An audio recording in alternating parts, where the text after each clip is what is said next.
And one of the things that happens for the new year, and I don't think the kids did it probably a whole lot here at the lock-in because there's a lot of kids here. And one of the things I used to do with my youth group when I was much younger was we would have game night on New Year's Eve. Our whole church would come together and the youth would do their thing. But usually as it got to be about 10 o'clock, we would have church game time.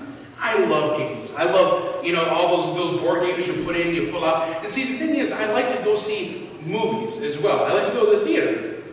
For those of you who've ever went, it's a little expensive to go sometimes, right? And after the end of even a long movie, say 2.5, 3 hours, you're kind of done, right? But for the price of 2 or 3 movie tickets, you can get a nice boxed board game that should have hours of fun, and it'll be different, right? And it'll learn new strategies and have some fun and laugh a little bit. And so for the next couple of weeks, we're going to kind of highlight some games that are on here that might kind of help bring the scripture to mind. And before we get to the game feature this week, I want us to think about what that looks like. I want the opportunity of what having those things around us to celebrate, to teach us things. And so maybe we can learn more than just the rules, or sometimes the games that we gather together to play. Now this scripture is going to come from Luke chapter 12, verses 13 through 21. And this is the parable of the rich fool. Okay, so let's take this together from verse 13. You can follow along on your screen. Someone in the crowd said to Jesus, "Teacher," they said, "tell my brother to divide the inheritance with me." Verse 14 is Jesus' reply. "Man, who appointed me a judge or an arbitrator between you?" Then he said to them, "Watch out. Be on your guard against all kinds of greed. A man's life does not consist in the abundance of his possessions." And he told them this parable in verse 16. "The ground of a certain rich man produced a good crop that was bountiful. He thought to himself, 'What should I do? I have no place to store this abundance of crops.' Then he said, 'This is what I'll do. I'll tear down my barns and I'll build up bigger ones. And there I will store all my grain and my goods. And then I'll say to myself, you have plenty of good things laid up for many, many years. Take life easy, eat, drink, and be merry.' Verse 20, but God said to him, 'You fool, this very night your life will be demanded from you. Then who will get what you have prepared for yourself?' And finally, in verse 21, we hear from this parable of Jesus, 'This is how it will be with anyone who stores up things for himself, but is not rich towards God.'" Interesting, and again, in these moments, in these parables, when we look at what Jesus is trying to get at, it's interesting that this would also come, this ready parable, this moment of wisdom, would become because there's this moment when someone's asking something of him. Now remember, someone called him teacher, rabbi, understanding that Jesus would be able to give this wise counsel.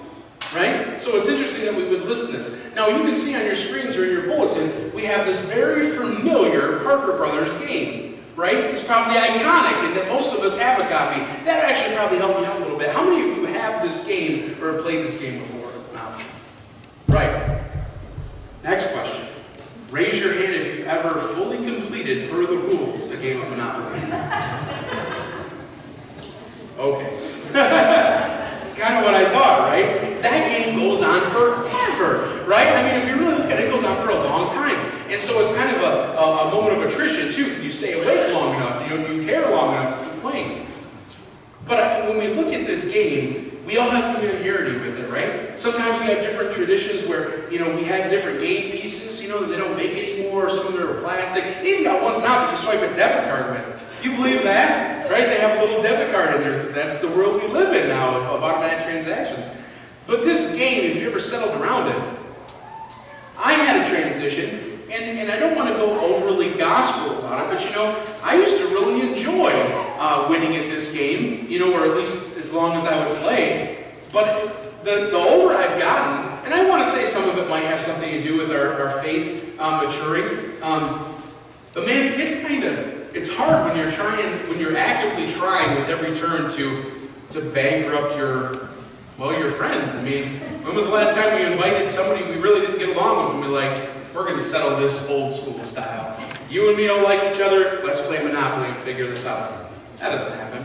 Usually it's our friends, our family, that are around playing, and I need to look at you and say, you know what, I'm not going to have mercy on you. Why don't you go ahead and mortgage your property and let me me feel that pain. For what? Like, it's literally paper money, right? Like, we go through this thing, and I'm not saying it's not okay if you lay the hammer down, you know, I mean, that game, the point is Monopoly. You gather it all. But that's the lesson that we have today, is that there's a lot of sort of, what game are we sitting down to play? That we do learn things, don't we? I think I've learned a few life lessons from Monopoly, right? Of where I'd like to go on vacation, how much I value railroads, how often I'm willing to take a game of chance, and how much I look forward to collecting $200 just for passing home. But this parable that Jesus has, someone comes up to him and says, will you tell my brother to divide my inheritance with me? And so this is from someone coming to Jesus and using Jesus' authority to say, will you do something that benefits me directly? I want to make sure that we're very careful, especially for those that are watching or are sort of new in faith, that we're not trying to angle Jesus into doing something that benefits or gains us by choosing Scripture that doesn't really belong, or misquoting something out of context because it simply allows and facilitates for something that we want. And Jesus, of course, goes back to them and just says, well, why have you come to me? Who appointed me the judge and arbitrator? For any of us that know the whole story throughout the gospel, do you find it interesting that Jesus here says, who appointed me judge and arbitrator? God did. This, of course, is something different, but how interesting that Jesus is now asking, well, who made me the judge? You are going to judge the living and the dead one day when the time is right. And we're all going to be kind of looked at to have a reflection and proof of our life. Did we follow Christ? Did we accept His gift? How do we go about our life? And is there proof of Christ's existence in it? Now, this man, from this parable, in this story that Jesus tells, there was a certain rich man who had this abundant crop. And it shows that he already had fully capable barns.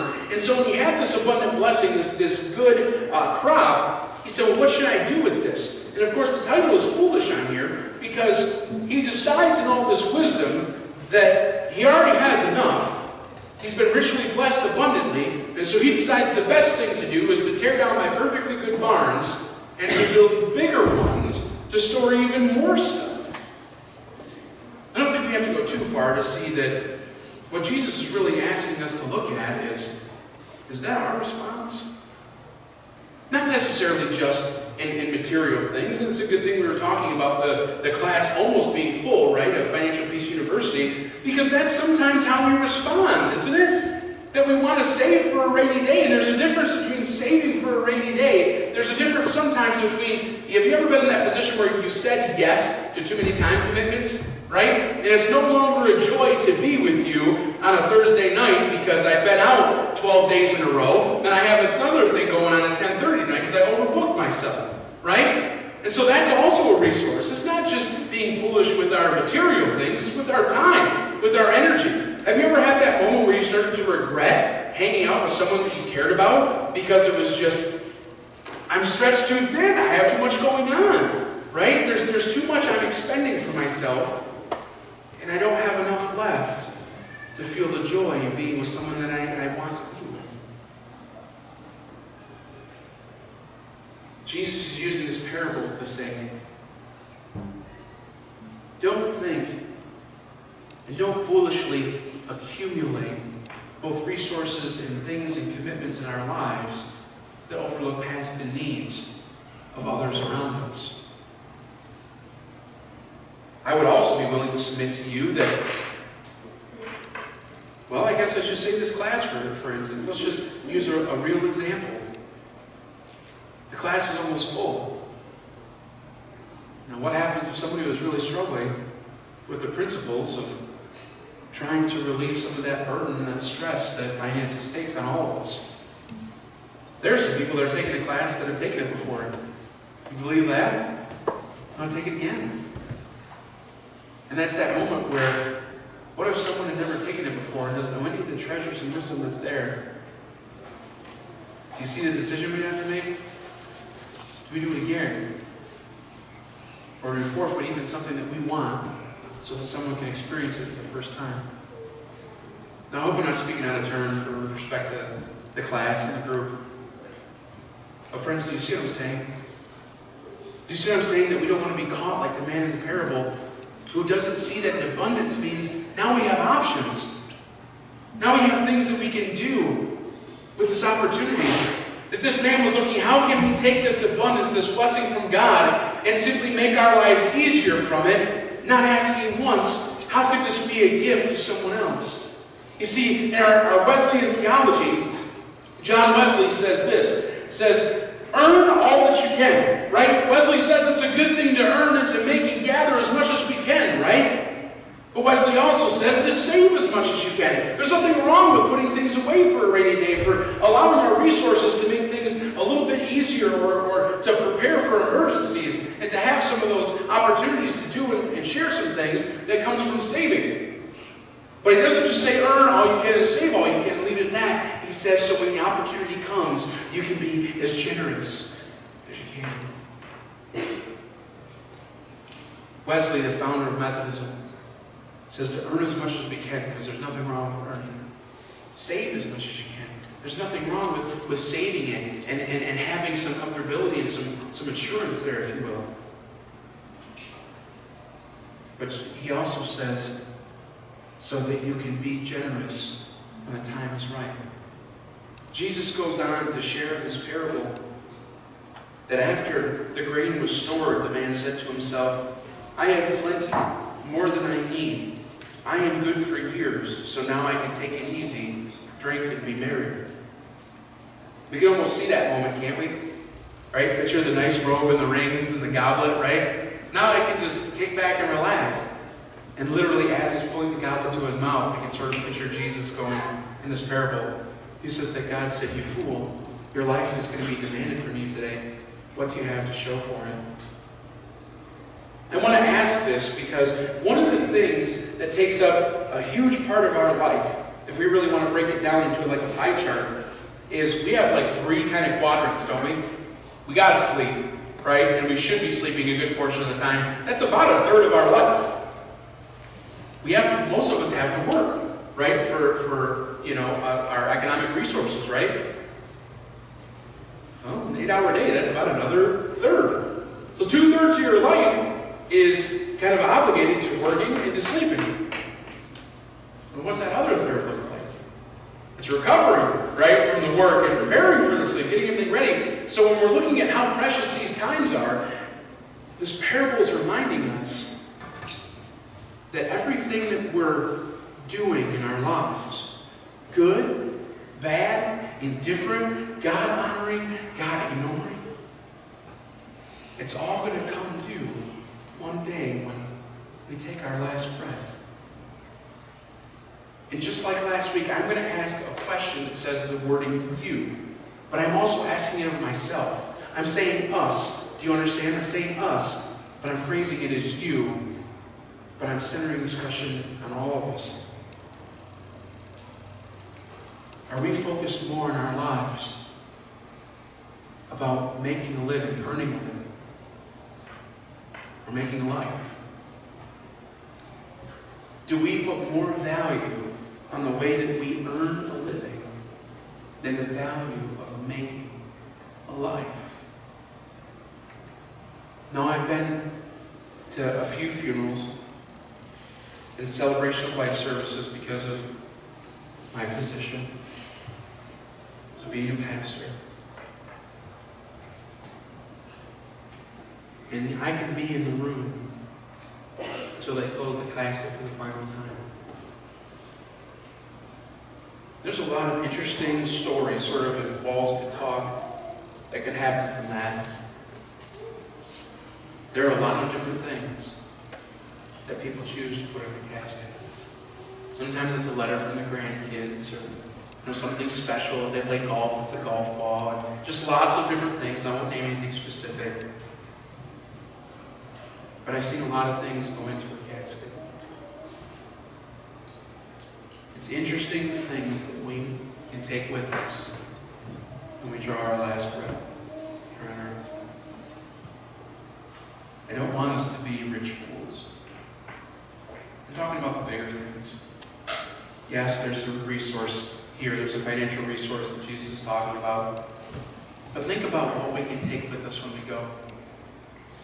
Ourselves. Our faith, right? We are going to be judged on what we alone did. But in a way, we can take others with us. Do we see that for a second? Our legacy, the way we live our lives, the way we offer our lives as a testimony to the work of Christ and the hope of the kingdom. There is sort of a way that we can help take others with us. But if we really can't take anything else, if there's nothing really else that we leave behind, are we taking a third of that pie chart, right? All those working years, the 25, 30, 35 years that we're working, those things are necessary. But are they helping us build a life for the things that can be taken away? The only reason I say that is because, my dear friends, we are starting the beginning of New Year. Some of you, some of us, you might be still dealing with when the credit card statement comes in, we still got Christmas presents to pay for. Christmas is over. It's done. Are we still paying for those things? For something that's already passed? We're researching vacations, some of us. Some of you that have kids in this area right now in school, we have spring break coming up in March. So that means there's a week there in the middle that's prime time for vacation, right? Whether you're taking spring break or taking a vacation some other time, if you ever have, what happens with vacation? Very rarely do we just book something and go. We do a little something called research, right? Where do we want to go? We talk about it. We dream about it a little bit. We plan on it, right? We pack our suitcase for it. We budget money for it. We decide what activities we're going to do. We sometimes decide if we're going to do something here, and then how long it's going to take to get here, and we portion out our days. My dear friends, if you've ever planned for a vacation, I would ask, have you ever planned what your discipleship, where your reading strategy is, for getting through the gospel, for getting through the New and Old Testaments, for your prayer life? Have we ever planned with that kind of tenacity? Planned with that kind of just man hours, human hours? And how we're going to develop this? Maybe we have. I have a feeling that sometimes that might convict some of us to think about, if we plan for a vacation more than we have planned, how am I going to grow as a disciple of Jesus Christ? Or if I ever have a good plan, am I going to develop myself to be a mentor for someone else? Because I need to walk the journey with someone else.